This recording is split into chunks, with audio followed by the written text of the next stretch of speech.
서 함께 하나님의 말씀 한 절입니다. 디모데후서 1장 9절 말씀 함께 우리 봉독하도록 하겠습니다.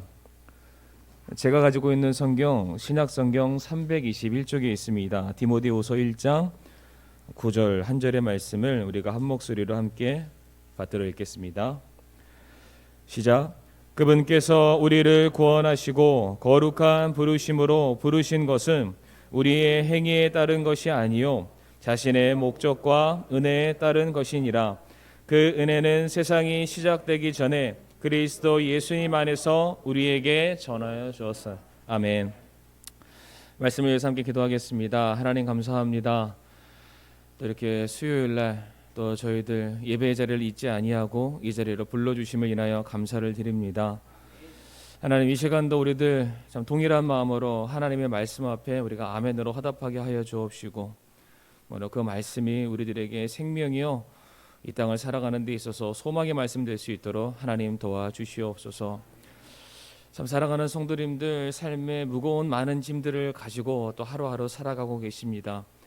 그럼에도 불구하고 우리의 왕 되신 하나님께 우리들의 모든 삶과 모든 문제 다 내어 맡기고 온전히 우리가 하나님의 말씀에 따라 살아가기를 기뻐할 수 있는 이 자리에 있는 모든 성도님들 될 수 있게 축복하여 주시옵소서.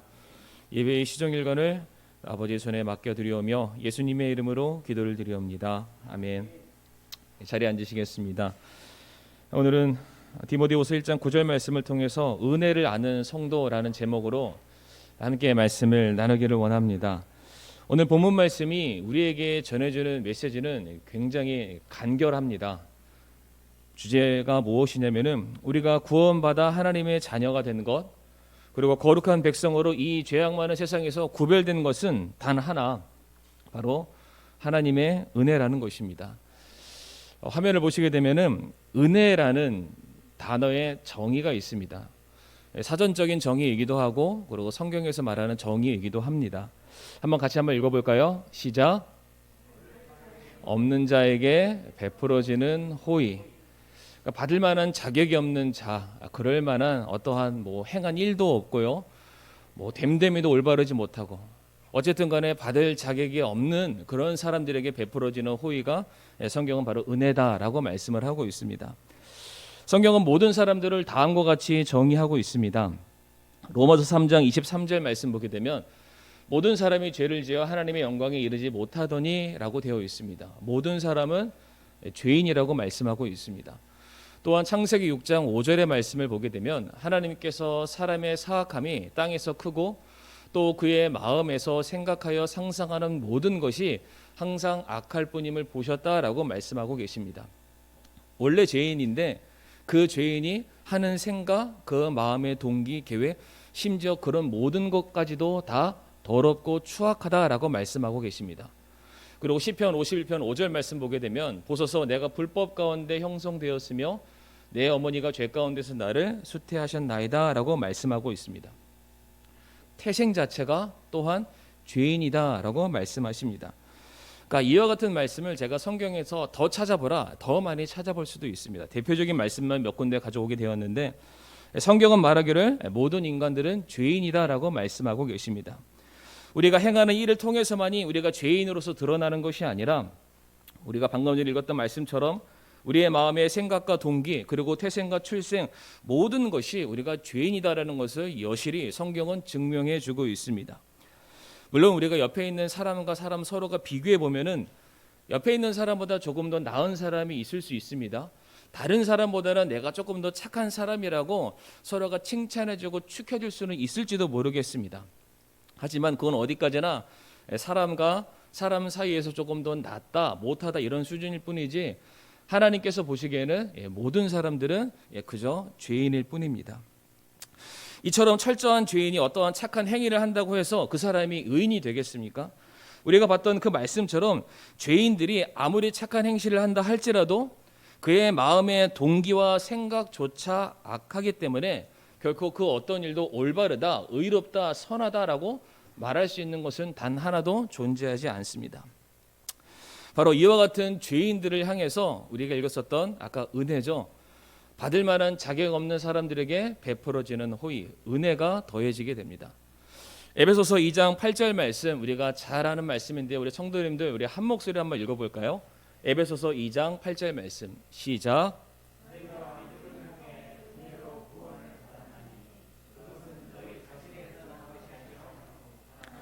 선물이니라. 아멘. 우리의 행위나 우리의 됨됨이가 아니라 오로지 하나님의 은혜로 우리가 구원을 받았다라고 말씀하고 있습니다. 이제 2장 8절 말씀을 우리가 읽었지만은 이 말씀이 시작되는 2장 1절부터 3절까지 말씀 보게 되면 성경은 사람을 무엇이라고 소개하고 있냐면 너희는 범법과 죄들 가운데 죽어 있는 자들이다라고 말씀하고 계십니다. 또한 불순종의 자녀들이다라고 말씀하고 계시고요. 또한 진노의 자녀다라고 말씀하고 있습니다. 그러니까 계속 누누이 제가 반복해서 말씀을 드리고 있지만 이 땅에 있는 모든 사람들은 마땅히 심판받고 멸망당해 지옥 가야 될 수밖에 없는 그러한 존재가 바로 성경에 나와 있는 어떠한 한 명의 특정한 인물이 아니라 제가 그렇고 이 자리에 계시는 모든 성도님들이 원래 죄인이었다는 것입니다.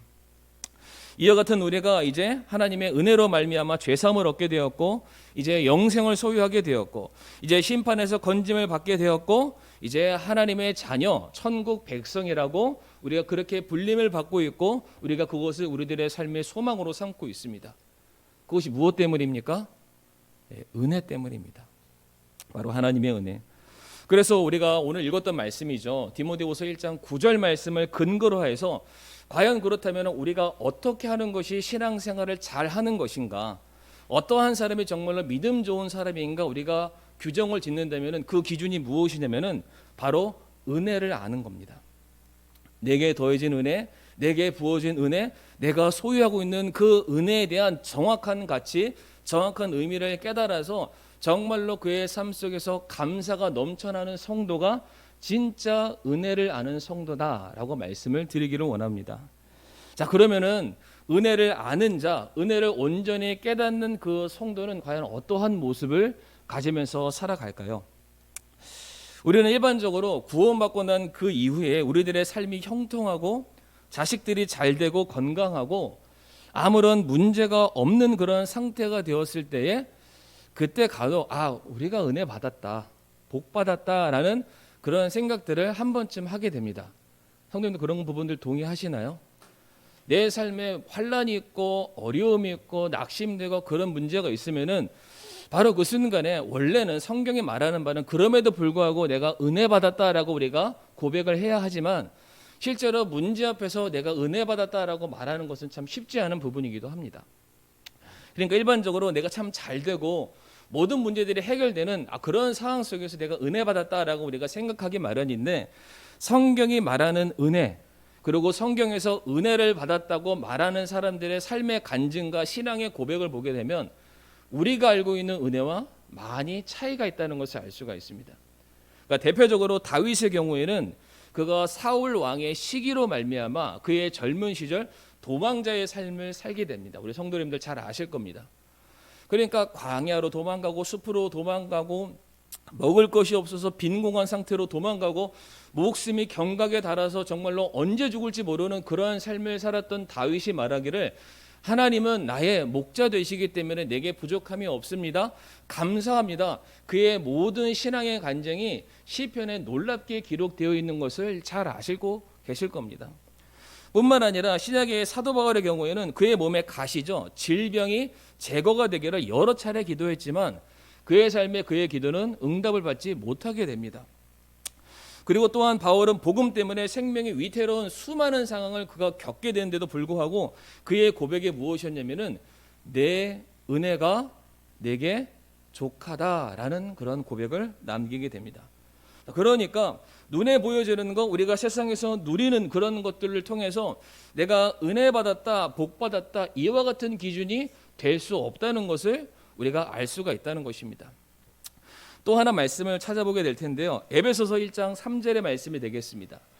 에베소서 1장 3절 말씀 우리 성도님들 화면을 보시면서 한 목소리로 함께 읽어주시기 바랍니다. 시작.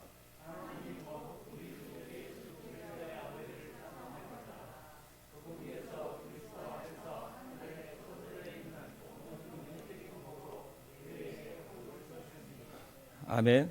지금 이 말씀 보게 되면 이미 하나님께서 우리에게 복을 주셨다라고 말씀하고 계십니다. 그렇죠. 1장 3절 마무리 부분에요. 이미 복이 완료형으로 우리들의 삶에 임하였다라고 말씀을 하고 있습니다. 자, 그러면 대체 구원받은 모든 성도는 이미 복을 받은 성도인데 우리가 대체 어떠한 복을 받았습니까? 성도님도 어떠한 복을 받으셨나요? 내가 구원받았지만은 내 상황과 처지와 환경과 형편은 여전히 똑같은데 성경은 말하기를 우리가 복을 이미 받은 자다, 복을 누리는 자다라고 말씀하고 있습니다. 뭐 손을 들어서 대표적으로 나 이런 복 받았습니다, 이런 은혜를 누리고 있습니다, 말씀하실 수 있는 성도님들 계십니까? 계시면 좋겠습니다. 자, 그런데 우리가 이어지는 말씀이죠. 에베소서 1장 4절에서 5절 말씀 제가 한번 받들어 읽겠습니다. 곧 우리가 사랑 안에서 자신 앞에 거룩하고 흠이 없게 하시려고 세상의 창건 이전에 그분 안에서 우리를 택하셨으며 자신의 크게 기뻐하시는 뜻에 따라 우리를 예정하사 예수 그리스도를 통해 자신의 아이로 입양하셨느니라 라고 말씀하고 있습니다. 1장 3절에 너희가 복을 받았다라고 완료형으로 말씀하셨는데 그 복에 대해서 말씀하시기를 돈 많이 받았고 건강해졌고 자식들이 성공했고 삶에 아무런 문제가 없는 것을 우리로 하여금 복받았다고 말씀하지 아니하시고 이어지는 말씀 4절과 5절 말씀 보게 되면 가장 중요한 포인트죠. 내가 너희를 택했다라고 말씀하십니다. 이제 너희는 마귀 사탄 진노와 불순종의 자녀가 아니라 내 자녀다. 이제 더 이상 세상이 너희를 소유하지 못하는 내가 너희를 내 자녀로 입양했다. 너는 이제 내 자식이다라고 말씀하시는 그거 자체가 성경은 말하기를 복이다라고 말씀하고 있습니다. 자, 그러니까 우리가 누리는 복이라는 것은 어떠한 것이냐면은 우리 눈에 보여지는 어떠한 쥐어지는 것들을 말하는 것이 아니라는 것입니다. 뭐 돈 많으면 좋죠, 성공하면 좋죠. 근데 그런 거는 있어도 그만, 없어도 그만인 것입니다. 더 중요한 것은 이제 내가 원래 버림받은 자였고 진노 가운데 있는 자였고 심판을 받을 수밖에 없는 그런 자녀였는데 이제는 내가 전능하신 하나님의 자녀로서 나의 신분이 새롭게 변화되었다. 그 신분은 이 세상에 지나간다고 해서 사라지는 것이 아니라 영원히 간직되는 놀라운 신분의 변화가 우리들의 삶에 임하게 되었다. 그것이 성도의 진짜 복이다라고 말씀한다는 겁니다. 자, 그래서 진짜 구원을 받은 성도, 그 구원의 은혜를 아는 성도는 무엇으로 그의 삶에 감사를 드릴 수밖에 없냐면 지금 내가 누리는 것으로 인해서 하나님께 감사하지 않습니다. 다시 말씀드리지만 그런 거는 있을 수도 있고 없을 수도 있습니다. 내 삶에 넘쳐날 수도 있지만 부족할 수도 있습니다. 하지만 더 중요한 거는 내가 원래 어떠한 상태에 놓여 있었던 사람이고 이제는 어떠한 상태로 변하게 되었는지 내 원래 상태에서 새롭게 변화된 상태를 더 중요시 여긴다는 겁니다.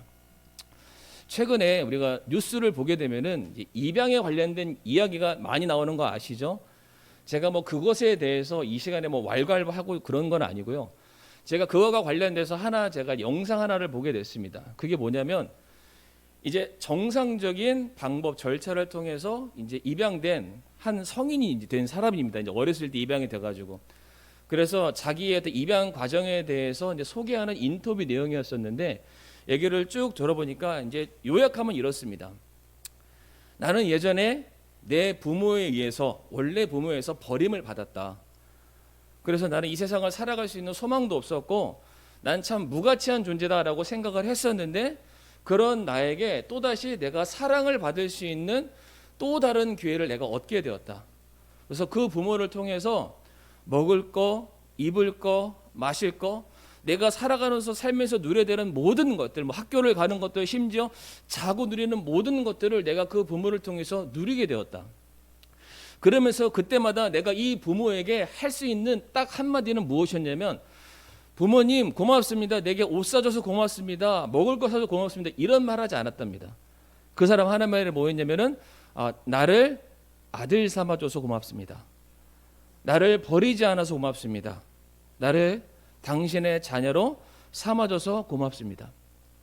그러니까 그 사람은 살면서 먹을 때마다 무엇인가 새로운 옷을 입을 때마다 자기가 학교에서 뭐 초등학교에서 중학교에서 고등학교로 넘어가는 그런 모든 과정 속에서 원래였으면 그게 그냥 자연스러운 거잖아요. 그런데 한번 버림을 받은 상태에서 이제 새롭게 하나의 가정 속에 내가 소속원으로 구성되었을 때에 그 하나하나가 너무나도 고마운데 고마운 이유가 딱 하나입니다. 나를 아들 삼아줘서 고맙다는 겁니다. 마찬가지로 성도들도 살아가면서 누리는 게 많겠죠. 때로는 남들만큼 누리지 못하는 게 있을 수도 있고요. 때로는 어떠한 부분에서는 남들보다 더 많이 누리는 게 있을지도 모르겠습니다. 그런데 내가 이게 있으니까 내가 감사하고 이게 없으니까 불행하고 이러한 것이 아니라 있고 없음을 다 벗어나서 내가 원래는 진노의 자녀였고 심판받을 자녀였고 지옥 갈 수밖에 없는 그런 사람이었는데 그런 나를 하나님께서 끝까지 당신의 은혜로 나를 붙들어서 하나님의 자녀 삼아 주심이 감사합니다. 이 고백이 진짜 구원받은 성도라면 나올 수밖에 없다는 것입니다. 이게 에베소서 1장 3절과 4절과 5절이 말하는 것입니다.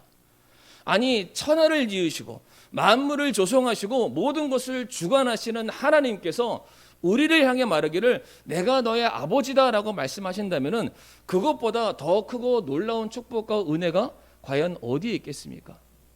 그러니까 진짜 은혜를 아는 성도, 진짜 구원받아서 감사를 누리는 성도는 내가 누리고 있는 현재의 어떤 상황 때문에 그의 기쁨과 감사가 올라갔다가 내려갔다 이렇게 하는 것이 아니라 내 신분이죠. 이제는 결단코 변하지 않을 하나님께서 나를 완전히 속해서 자기의 소유 삼아주신 내가 하나님의 자녀라는 그 사실 자체가 내 삶의 가장 큰 기쁨이요 감사의 제목이 된다는 것입니다. 그래서 그와 같은 사람은 살아가면서 누리게 되는 모든 것 하나하나가 다 감사합니다.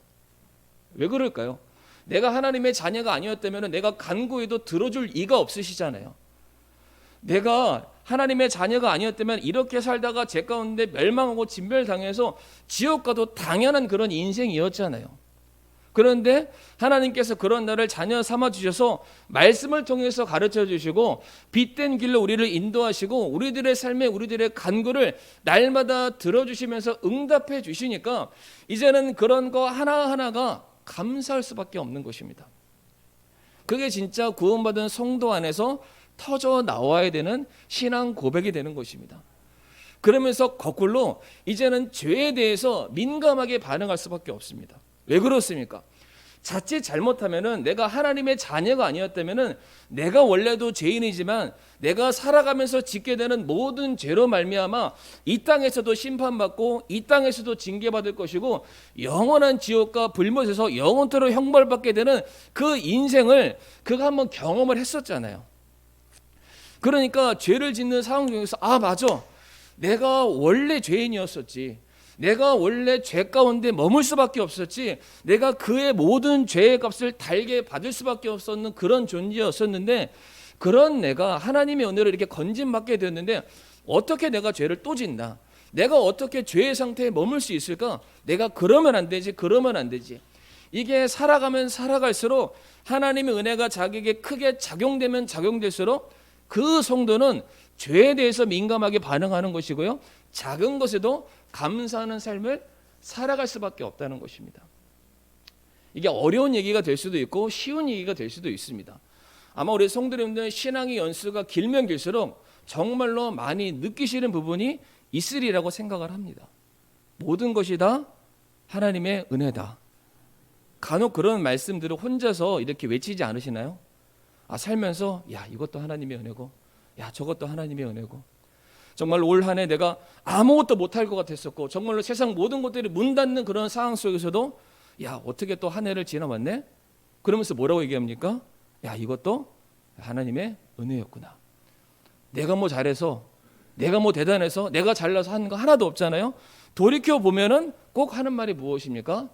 다 하나님의 은혜였다.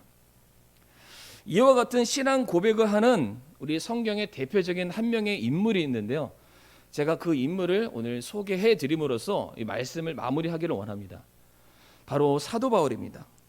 사도 바울의 우리가 인생을 살펴보게 되면은 그의 인생 속에서 그가 날이 가면 갈수록 그의 신앙의 시간이 지나면 지날수록 그가 더욱더 겸손해지고 하나님 앞에 은혜를 아는 자의 고백을 하는 것을 우리가 성경을 통해서 확인해 볼 수가 있습니다. 이제 사도 바울이 이제 처음으로 그가 사도로서 그의 사역의 첫 출발을 하는 그 서신서가 있는데 그것이 바로 갈라디아서입니다. 갈라디아서 1장 1절, 그 갈라디아서 썼을 때가 AD 48년경입니다. 그때 사도 바울이 자기의 사도의 직분을 처음 감당하면서 편지를 통해서 사람들에게 자기를 소개하는 장면이 갈라디아서 1장 1절의 말씀이 되겠습니다. 제가 한번 읽어보겠습니다. 사람들에게서 나지도 아니하고 사람으로 말미암지도 아니하며 오직 예수 그리스도와 죽은 자들로부터 그분을 살리신 하나님 아버지로 말미암아 사도가 된 바울은이라고 자기를 소개하고 있습니다. 당시 바울이 이렇게 자기를 소개할 수밖에 없는 이유가 한 가지가 있었는데, 바울에 대해서 유대주의자들이 그를 사도로서 인정하지 않았습니다. 왜 인정하지 않았냐면은 불과 얼마 전까지만 해도 사도 바울이 도시락을 싸들고 복음을 전하는 그리스도인들, 성도들, 그리고 예수님을 믿고자 섬기는 유대인들을 찾아가서 핍박하고 죽이는 일에 앞장섰던 사람이 바울이었습니다. 그런데 그 바울이 갑자기 누구도 알지 못하는데 자기가 다메섹 도상에서 영광 중에 주님을 만나서 내가 사도로 직분을 받았다라고 말하면서 이제 복음을 전하려고 하니까 사람들이 그 사도를 봤을 때 의심의 눈초리를 볼 수밖에 없는 것입니다. 그러니까 사람들이 자기가 사도로서의 그 직분을 감당함에 있어서 사람들이 자신을 신뢰하지 않기 때문에 바울이 이렇게 말한 겁니다. 나는 사람들에 의해서 사도가 된 게 아니다.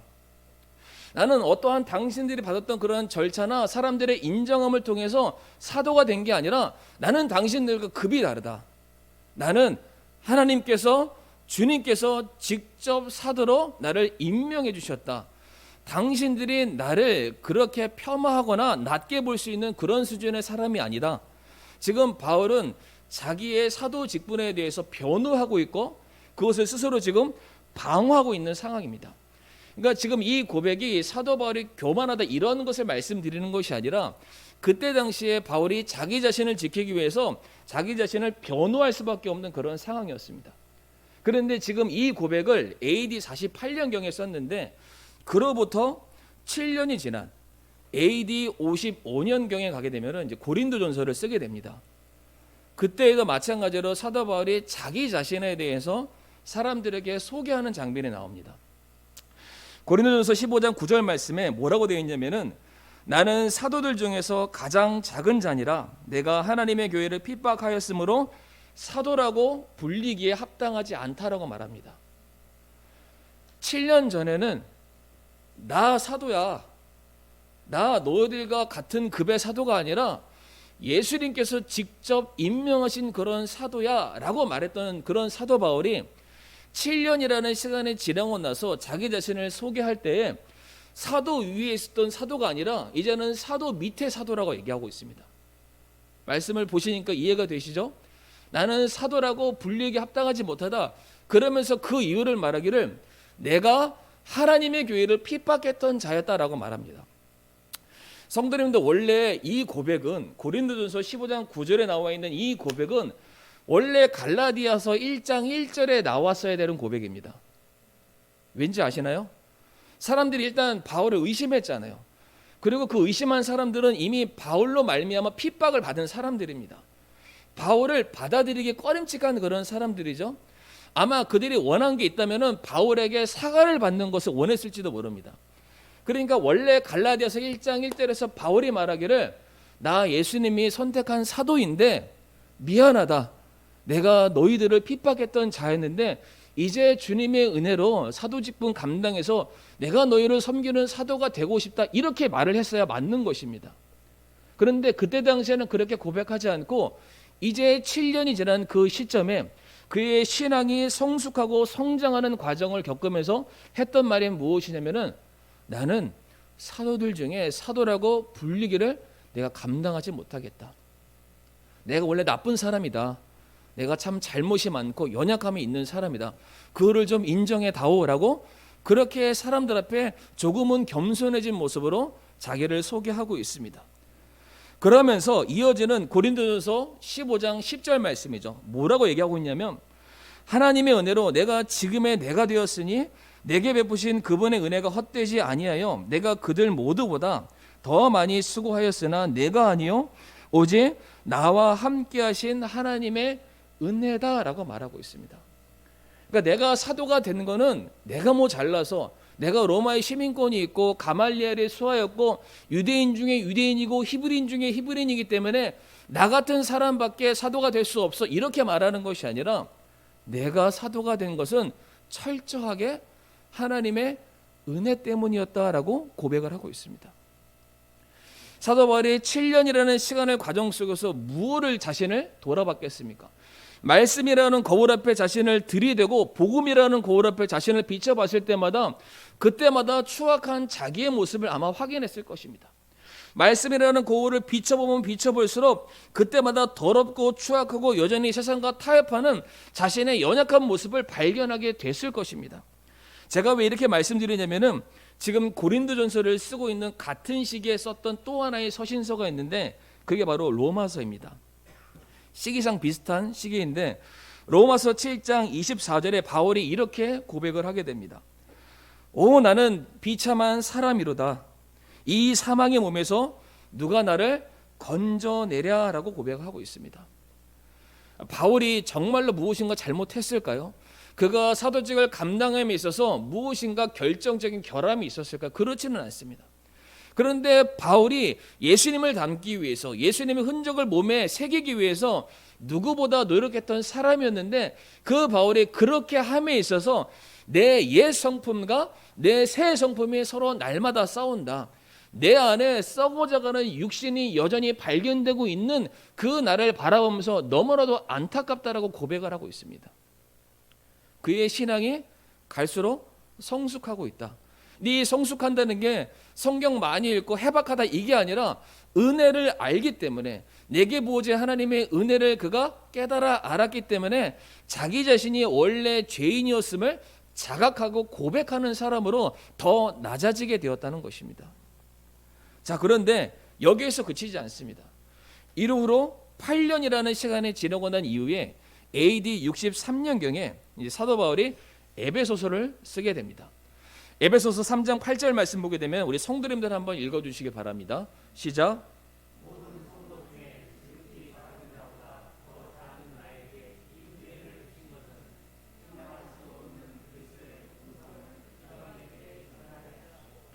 아멘.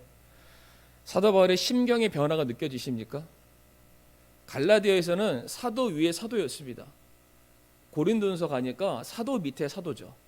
근데 에베소서 시간이 그로부터 15년이라는 시간이 지나고 난 이후 바울이 말하기를 모든 성도 중에 지극히 작은 자보다 더 작은 나라고 얘기하고 있습니다.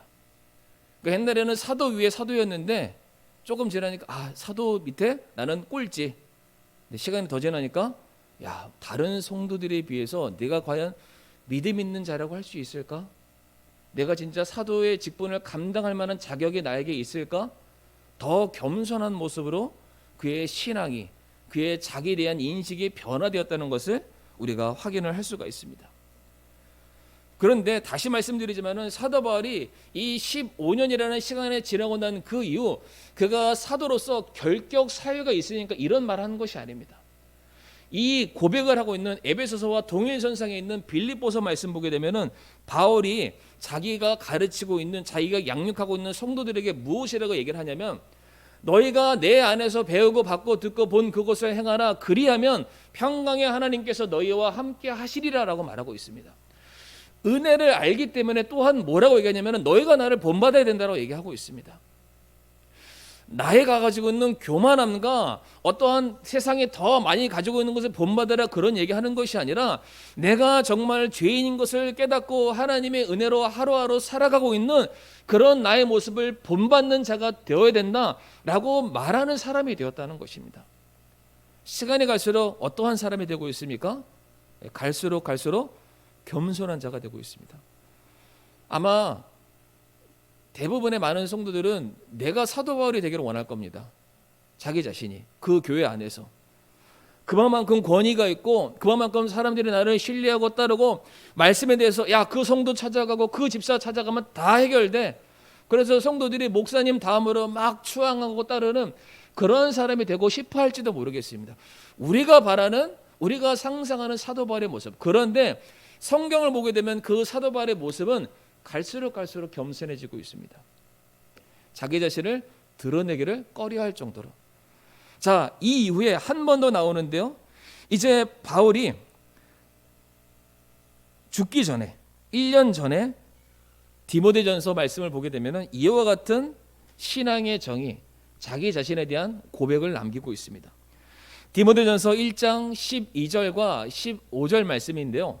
화면을 한 두 번 정도 넘겨주시면 됩니다. 네, 디모데전서 1장 12절부터 15절까지 말씀 제가 한번 받들어 읽겠습니다. 나를 능하게 하신 그리스도 예수 우리 주께 내가 감사를 드림은 그분께서 나를 신실한 자로 여기사 내게 사역을 맡기셨기 때문이라. 여기서도 내가 능한 게 아니라 나를 능하게 하신 그리스도라고 그가 고백을 하고 있고요. 또한 내가 잘나서 사도가 된 것이 아니라 내게 사역을 맡겨주셨기 때문에 내가 그 일을 감당한다라고 고백을 합니다. 13절에 자기 자신을 어떠한 사람이라고 고백하고 있냐면요, 내가 전에는 신성 모독하는 자여 핍박하는 자여 해를 끼치는 자였으나 도리어 국류를 얻게 되면 내가 믿지 아니한 가운데 알지 못하고 그것을 하였기 때문이니라. 내가 죄인이라고 고백을 하고 있습니다. 이제는 누가 묻지 않아도 따지지 않아도 내가 죄인이라는 것을 너무나도 자연스럽게 자신 있게 많은 사람들 앞에서 자기를 소개하고 있다는 것입니다. 이어지는 14절 15절 말씀 보게 되면 우리 주의 은혜가 그리스도 예수님 안에 있는 믿음과 사랑과 함께 넘치도록 풍성하였도다. 이것은 신실한 말이요 온전히 받아들이기 합당한 말이니 곧 그리스도 예수님께서 죄인들을 구원하시려고 세상에 오셨다는 말이로다. 노란색 글씨 같이 읽겠습니다. 시작. 죄인 중에 내가 우두머리니라. 성도님들, 사도 바울의 인식의 변화가 지금 어떻게 변하고 있습니까? 제일 처음에 어디였습니까? 사도 위에 사도였죠. 그 다음에 뭐로 변했습니까? 사도 중에 꼴찌. 그 다음에 뭐로 변했습니까? 성도들 중에 지극히 작은 자. 그런데 이제 죽기 1년 전 그냥 죽는 해죠. 뭐라고 자기를 고백하고 있습니까? 우리가 앞전에 읽었었던 개역 성경에서는 내가 죄인 중에 괴수다. 여기서는 내가 죄인들 중에 내가 우두머리다. 성도 여러분들, 그 누구도 이 성경에 기록되어 있는 바울을 향해서 너 사도 될 자격 없어, 너 성도로서 자격 없어, 너 구원받은 자 아니야, 누구도 의심의 손짓을 아무도 하지 않습니다. 누구보다 예수님을 따랐던 사람이고 누구보다 예수님을 위해 자기의 생명을 드렸던 사람이고 누구보다 고난에게 십자가의 길을 걸어갔던 사람이 바울이었습니다. 누구보다 존경을 받아야 될 사람이 사도 바울이었고 누구보다 존귀 여김을 받고 가장 높은 자리에서 가장 놀라운 권위를 갖고 교회를 이끌고 세상을 이끌어야 될 사람이 바울이었습니다. 그런데 그 바울이 스스로를 고백하기를 신앙의 연수가 시간이 지나면 지날수록 뭐라고 고백하고 있냐면 나는 하나님의 은혜가 아니고서는 도저히 살아갈 수 없는 그런 존재다라고 말하고 있습니다. 성도님들도 이 동일한 고백을 하시기를 원하십니까? 시간이 지나면 지날수록 우리 안에서 터져 나와야 될 고백은 하나밖에 없습니다. 하나님 더 주세요, 더 주세요. 뭐가 필요합니다. 이게 없으면 안 됩니다. 땡깡 부리고 하나님께 뭔가 막 달래고 하는 그런 모습이 아니라 하나님, 내게 주어진 모든 것이 하나님의 은혜입니다. 내 은혜가 내게 족합니다. 이와 같은 신앙 고백이 우리 사랑하는 성도님들 입술 가운데 넘쳐나기를 원합니다. 또 하나 간단하게 예 하나만 더 말씀드리면 성경에서 은혜를 아는 자의 또 다른 모습이 하나 나옵니다. 누가복음 18장 말씀 가보게 되면은 성전 안에서 기도하는 바리새인과 세리의 기도 기억하시죠? 바리새인은 하늘을 우러러보면서 이렇게 얘기합니다. 나 이것도 했고요, 금식도 했고요, 모두 지켰고 모두 다 했습니다. 다 했으니까 이제 저 복 주세요라고 말합니다. 이 바리새인이 인식하고 있는 복의 개념은 세상 사람들과 똑같죠. 내가 한 것에 대한 대가를 치러 달라는 그런 식의 복이었습니다. 그런데 그와 반대로 세리는 이렇게 말합니다. 세리는 딱 하늘을 향해서 5마디 합니다. 하나님이여, 불쌍히 여기소서, 나는 죄인이로소이다. 그러니까 세리가 다른 말 하지 않습니다. 뭐 장황하게 설명하지 않고요, 고개도 제대로 들지 못하고 하나님 저 불쌍히 여겨주세요, 저 죄인입니다. 그랬더니 이어지는 누가복음 18장 14절 말씀에 예수님께서 뭐라고 얘기하시냐면, 내가 너희에게 이르노니 이 사람이 뭐래요? 저 사람보다 더 의롭다. 저 사람은 의롭다 말하는 모든 것을 다 행한 사람인데, 예수님께서 말씀하시기를 저 사람이 의로운 사람이 아니라 죄인이라고 고백하는 저 사람이 의롭다라고 말씀하십니다. 나의 약함이, 나의 죄 많음이 드디어 하나님의 은혜와 공의와 사랑을 부여받을 수 있는 그런 동기와 기회가 되는 것입니다. 그러하기에 우리 사랑하는 성도님들, 바울이 그랬던 것처럼, 이 성전 안에 세리가 그랬던 것처럼, 우리가 오늘을 살아가는 우리들의 인생 가운데 우리가 하나님과 고백해야 될 것은 단 하나밖에 없습니다. 제가 하나님의 은혜를 아는 자가 되기를 원합니다. 내게 더해진, 나에게 부어진, 내가 감히 내가 다 감당할 수 없는 내가 하나님의 자녀됨의 놀라운 은혜, 영생의 은혜, 천국의 소망, 그 가치만이라도 내가 살아가는 이 땅의 삶 속에서 제대로 내가 알고 감사하며 살아갈 수 있게 해달라고, 그런 놀라운 신앙 고백이 이 자리에 있는 우리 모든 성도님들 가운데 함께하기를 간절히 소망합니다.